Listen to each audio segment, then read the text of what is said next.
मुझे कहते हैं कुरतुलैन और आज की इंग्लिश क्लास में आप सीखेंगे 30 हैरानकुन तरीके जिनके ज़रिए आप लोगों को थैंक यू कह सकते हैं। और मैं श्योर हूँ कि ये चीज़ें आपको पहले से नहीं पता होंगी, ठीक है?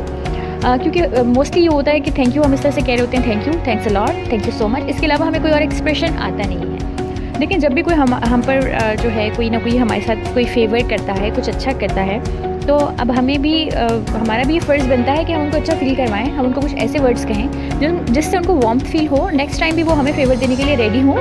और या कह लें कि हमारे जो आपस में म्यूचुअल रिलेशनशिप्स होते हैं या अंडरस्टैंडिंग्स होती हैं, उनको कह लें कि उनके रिवाइवल के लिए चीज़ ज़रूरी है कि आप थैंक यू को बहुत अच्छे तरीके से कहें। और जो इंग्लिश ज़ुबान है वो इतनी ज़्यादा रिच है, इस चीज़ में बहुत ज़्यादा मतलब उसके अंदर वर्ड्स हैं। तो जब मैंने एक्सप्लोर किया तो मुझे पता चला कि बहुत सारे ऐसे अल्फाज हैं जो हम इस्तेमाल ही नहीं करते, जो कि नेटिव्स हैं, जो वहाँ के रहने वाले लोग हैं, इंग्लैंड के या यूएस के या जहाँ की ये ज़ुबान है ऑफिशियली या नेशनली जो लोग बोलते हैं।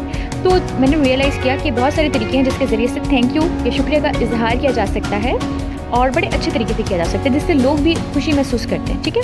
तो मेरी बहुत ज़्यादा कलेक्शन है इस सीरीज़ में, जिसमें आप लोगों को थैंक यू कैसे कह सकते हैं, आप यूर वेलकम कैसे कह सकते हैं, सॉरी कैसे कह सकते हैं, या आपने किसी को गुड कहना है, अप्रिसिएट करना है तो वो आप कैसे कर सकते हैं। तो लेट्स वेलकम।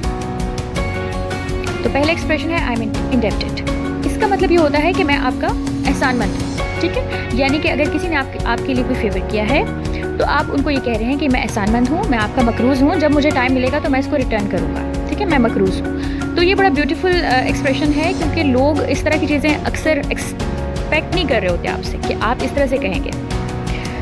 दूसरा एक्सप्रेशन है आई एम ग्रेटफुल, मैं आपका शुक्रगुजार हूँ। बहुत सिंपल सा है, लेकिन लोग इसको यूज़ करने में थोड़ी कंजूसी करते हैं। इसके बाद है आई एम ऑब्लाइज्ड। ये भी इसी तरह से है कि मैं एहसानमंद हूँ, मैं शुक्रगुजार हूँ, ठीक है?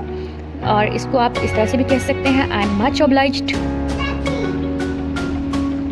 उसके बाद है you are a dear. You are a dear एक ऐसा एक्सप्रेशन है जिसमें आप कह रहे हैं कि तुम बहुत अच्छे हो, इस तरह से आप कहना चाह रहे हैं। लेकिन ये कहने का एक मुनफरिद सा अंदाज़ है जिससे काफ़ी कैची सा लुक आता है। उसके बाद है चीयर्स। ये आपने वर्ड सुना होगा अक्सर आपस में जब वो ड्रिंक्स टकरा रहे होते हैं, लेकिन चीयर्स का असल में मतलब होता है खुश होना या किसी को अच्छी रिगार्ड्स भेजना, विशेस भेजना। तो आपके लिए कोई कुछ अच्छा करता है तो आप उसको कहते हैं चीयर्स। तो ज़्यादातर ये जो एक्सप्रेशन है ये नेटिव्स यूज़ करते हैं, वहाँ के रहने वाले जो इंग्लिश बोलते हैं, जिनकी ज़ुबान इंग्लिश है। उसके बाद है आई ओ यू वन, यानी इससे मतलब ये है कि जो आपने फेवर किया है उसके लिए मैं आपका एहसानमंद हूँ, मैं इसको लौटाऊंगा, ठीक है? इंडेप्टेड से मिलता जुलता है। थैंक यू सो मच, इसका मतलब है मैं आपका बहुत शुक्रगुजार हूँ। ये फ्रेज़ तो आप लोग बहुत ज़्यादा यूज़ करते होंगे, ये कॉमन है। थैंक्स अ मिलियन आपको पता है एक अदादो शुमार के लिहाज से एक वर्ड होता है, यानी कि गिनती में आता है मिलियन। तो लेकिन ये कि थैंक्स अ मिलियन कहने का मतलब है बहुत ज़्यादा शुक्रिया, ठीक है? तो ये एक एक्सप्रेशन है जो अगेन नेटिव यूज़ करते हैं। उसके बाद that's so kind of you, यानी कि अगर आपसे कोई आपके साथ कोई नेकी करता है, हमदर्दी करता है, तो आप कहते हैं that's so kind of you, कि आप बहुत अच्छे हैं। I am in your debt, indebted से मिलता जुलता है, ठीक है? इसका मतलब यह है कि मैं आपका मकरूज़ हो गया। अगेन वही मतलब है, लेकिन कहने का अंदाज मुख्तलिफ है। आई thank you most warmly. So I thank you warmly, this is an expression कि जो शो करता है कि आप बहुत ज़्यादा गर्म जोशी के साथ किसी को थैंक यू कह रहे हैं। You are a life saver, आपने ज़िंदगी बचा ली। कहने का इसका जो अगर लिटरल मीनिंग होगा वो ये होगा कि आपने मेरी ज़िंदगी बचा ली। लेकिन इससे मुराद ये कि आप किसी ने आपको किसी बहुत मुश्किल काम से बचा लिया, तो आप कहेंगे कि तुमने मेरी ज़िंदगी बचा ली, एक तरह से। जैसे हम उर्दू में कह देते हैं मैनी थैंक्स, बहुत सारा शुक्रिया। अच्छा है, छोटा सा है, लेकिन थोड़ा डिफरेंट है। एक्सेप्ट माई एंडलेस ग्रेटिट्यूड, इसका मतलब यह है कि मेरा बहुत अनलिमिटेड शुक्रिया जो है आप कबूल करें। एंडलेस का मतलब होता है जिसके कोई एंड ना हो। This means a lot to me, इसका मतलब ये होता है कि ये मेरे लिए बहुत मायने रखता है। यानी कि कोई आपके साथ कोई फेवर करता है या आप पर कोई एहसान करता है, तो आप या कोई बात आपसे इस तरह की करता है, आपको कोई कॉम्प्लीमेंट देता है, ठीक है? तो आप उसको कहते हैं this means a lot to me. इससे आप उसको स्पेशल फील करा रहे हैं कि आपने जो किया है ये मेरे लिए बहुत मायने रखता है, ठीक है? I can't thank you enough, इसका मतलब ये होता है कि मैं आपका शुक्रिया अदा कर ही नहीं सकता। थैंक्स अ टन भी आपको पता है एक फिगर है, एक क्वांटिटेटिव फिगर है। तो थैंक्स अ टन का मतलब ये हुआ कि बहुत सारा शुक्रिया। I can not express my appreciation, यानी कि मैं अपनी अप्रिसिएशन आपके लिए, अपनी तारीफ़ आपके लिए बयान ही नहीं कर सकता। थैंक्स अ बंच, ठीक है, अ बंच आप समझते हैं जैसे अ बंच ऑफ ग्रेप्स, एक बहुत सारी चीज़ें एक जगह इकट्ठी हो जाएं, ठीक है, तो इसी तरह से थैंक्स अ बंच के बहुत सारा शुक्रिया अगेन। लेकिन एक्सप्रेशन ब्यूटीफुल है, डिफरेंट है, यूनिक है, तो हर दफ़ा जब आप डिफरेंट एक्सप्रेशन यूज़ करते हैं, डिफरेंट फ्रेज यूज़ करते हैं, तो it makes other people get realized कि आप में कुछ स्पेशल है और आप लोगों को इम्पोर्टेंस देते हैं, ठीक है।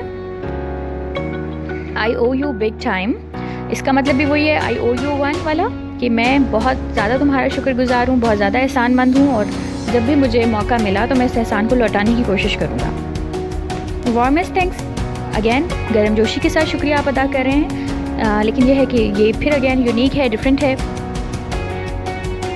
Thank you for going above and beyond, इसका मतलब ये होता है जब आपके लिए कोई बहुत ज़्यादा आउट ऑफ द वे जाके हेल्प करे, अपना कंफर्ट जोन छोड़े आपके लिए, तो फिर आप कहते हैं कि thank you for going above and beyond, यानी कि आप मेरे लिए हर हद तक गए, इसके लिए बहुत शुक्रिया। Beholden to you, beholden to you से मुराद ये है कि आप किसी के बहुत गहराई से शुक्रगुजार हैं, बहुत सच्चाई के साथ।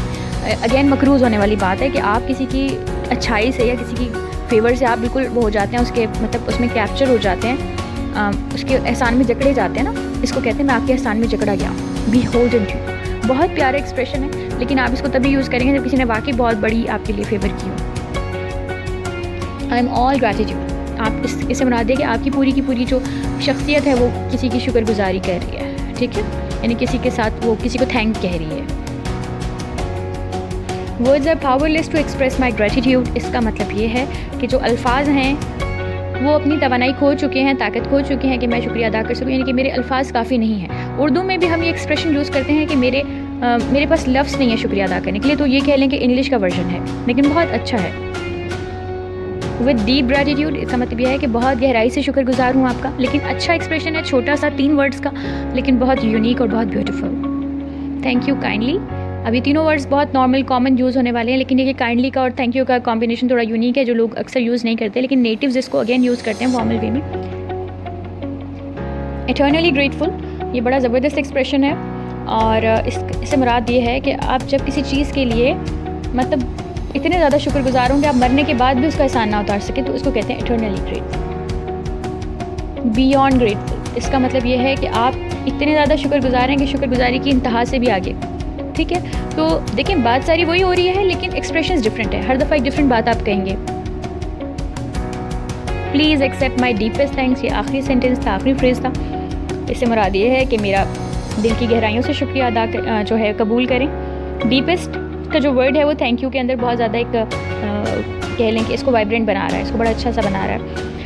ये सारे जो एक्सप्रेशंस थे ये बहुत ज़्यादा मेरी कह लें कि मेहनत का नतीजा है, क्योंकि मेरी हॉबी है कि मैं लोगों को स्पेशल फील करवाना मुझे अच्छा लगता है कि मैं लोगों को जब थैंक्स कहूँ तो मैं अलग से कहूँ, और जब भी लोगों को अप्रिशिएट करूँ तो अच्छे से करूँ, यानी कि they must feel special and they must learn from me. तो ये मेरा एक गोल, एक हॉबी है, तो मैं इसलिए मैं इस पर रिसर्च किया करती हूँ। जब थैंक यू कह के कि मैं थक गई तो फिर मैंने सर्च करना शुरू किया, तो बहुत अरसे से इसके मैंने डायरी मेंटेन की हुई है, लॉग्स मेंटेन किए हुए कि थैंक यू के लिए कितने सारे वर्ड्स हैं। अभी तो जस्ट ये पहला वो था मरहला, इसके बाद फिर इंशाल्लाह जो है मैं बहुत सारी चीज़ों के ऊपर, क्योंकि हमारी जो कॉमन कन्वर्सेशन है, नॉर्मली जब लोग इंग्लिश सीखने की बात करते हैं तो वो स्टार्ट करते हैं टेंसेस सीखने से या इस तरह से, लेकिन मेरा ये मानना है कि अगर आप छोटे छोटे एक्सप्रेशंस को इम्प्रूव कर लें तो आपके अंदर एक इंस्टेंट चेंज आ जाता है। देखिए टेंसेस तो एक ऐसी चीज़ है, उसके लिए तो आपको पूरी ज़िंदगी काफ़ी होती है कि आप उसको सीखें, रीडिंग करें, ये सब करें, वो सारी चीज़ें अपनी जगह उनकी हैसियत बरकरार है। लेकिन अगर आप कुछ छोटे छोटे सेंटेंसेस को कह लें कि रेटिफाई करना चाहते हैं, जिससे एकदम से आपकी पर्सनैलिटी में पॉजिटिव चेंज आए, क्योंकि आपको पता है there are millions and trillions of things जो लोग जो हैं वो ज़िंदगी में यूज़ ही नहीं कर पाते। कि मतलब मेरा जो गोल है इस टाइम पर वो ये है कि जो आपके जनरल कन्वर्सेशन के फेजेस होते हैं, फ्रेजेस होते हैं, उनको इम्प्रूव करना, उनके अंदर छोटी छोटी बातें जो बार बार रिपीट होती हैं उनको डिफरेंट वे में करना, क्योंकि यही वो चीज़ है जो आपको ज़रूरत है। तो आई जस्ट फील कि जो प्रैक्टिकल बेस्ड जो नॉलेज है, जो एक्सप्रेशंस हैं, वो जो है इन वीडियोस के ज़रिए से कवर किए जाएँ, तो ये पूरी सीरीज़ होगी इंशाल्लाह, जिसमें आप बहुत ज़्यादा अपना इम्प्रूव कर सकते हैं। तो इसमें आप लोगों से ये गुजारिश है कि जब भी आप ये वीडियोस देखें तो अपने साथ एक डायरी पेन रखा करें, अपना एक लॉग मेंटेन करें, और जब भी किसी को थैंक यू कहें, क्योंकि आजकल का ज़माना तो वैसे मोबाइल के ज़रिए तो आपके पास टाइम होता है, तो फेस टू फेस कन्वर्सेशन तो वैसे ही कम होती हैं, ज़्यादातर व्हाट्सएप के ज़रिए से या जैसे भी आप कन्वर्सेट कह रहे होते हैं, तो उसमें ये होता है कि आप अपनी डायरी उठाएं, आपने किसी को थैंक यू कहना है, take a minute, open your diary और फिर थैंक्स की जगह आप कोई नया वर्ड यूज़ करें, जैसे लिखें एटर्नली ग्रेटफुल। तो आई एम प्रिटी श्योर कि इससे आपके अपने कह लें लोगों के साथ जो आपके इंटरेक्शन हैं उस पर बहुत ज़्यादा पॉजिटिव इम्पैक्ट आएगा और लोगों की आपके बारे में सोच एकदम से चेंज भी होगी, ये भी यकीन है मुझे। और क्योंकि डेफिनेटली अगर आप सीख रहे हैं, और आपको मैं यही कहूँगी कि अगर आपकी याददाश्त अच्छी है तो इनको याद कर लें, लर्न बाय हार्ट, ठीक है। इस सब के लिए आपको कुछ भी नहीं करना, सिर्फ इतना करना है कि चैनल को सब्सक्राइब करना है, बेल आइकन को हिट करना है ताकि आपको रेगुलरली जो है नोटिफिकेशंस मिलते रहें। और इस वीडियो को लाइक ज़रूर कीजिएगा, कमेंट में अपनी राय ज़रूर दीजिएगा कि किस तरह से और आप क्या सुनना चाहते हैं, क्या देखना चाहते हैं, या कि ऐसी कौन सी चीज़ें जो आप लर्न करना चाहते हैं। वैसे एक पूरी सीरीज़ है इंशाल्लाह ताला, तो उसका प्लान भी मैं आपको चॉकआउट करके दिखाऊंगी कि क्या क्या हम इसमें सीखेंगे। अपना बहुत सा ख्याल रखिएगा और दुआ में याद रखिएगा। अल्लाह हाफ़िज़।